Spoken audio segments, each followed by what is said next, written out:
नमस्ते प्रणाम, मैं रेणु सुस्वागतम गीत में आप सबका स्वागत करती हूँ।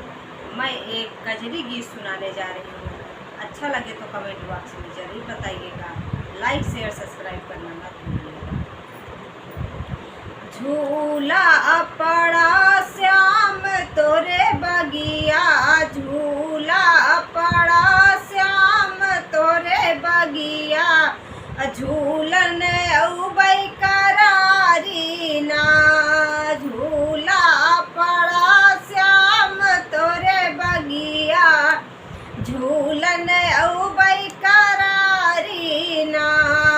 सास ससुर के चोरी चोरी, सास ससुर के चोरी चोरी, सैया के बरजोरी ना, सैया के बरजोरी ना, झूलन उबई करारी ना, झूला पड़ा श्याम तोरे बगिया, झूलन उबई करारी ना, झूलन उबई करारी ना, जेठ जेठान के चोरी चोरी, जेठ जेठान के चोरी चोरी, सैया के बरजोरी ना,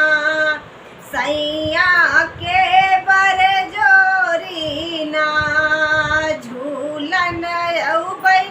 करारी ना, झूला पड़ा श्याम तोरे बगिया, झूलन उबई करारी ना, झूलन उबई करारी ना, देवर देवरान के चोरी चोरी, देवर देवरान के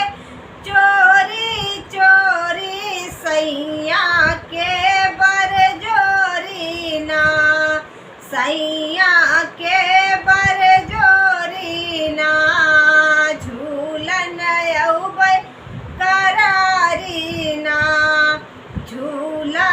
पड़ा श्याम तोरे बगिया, झूलन उबई करारी ना, झूलन उबई करारी ना, नंद नंदोई के चोरी चोरी, नंद नंदोई के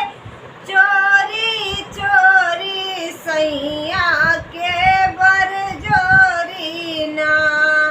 सैया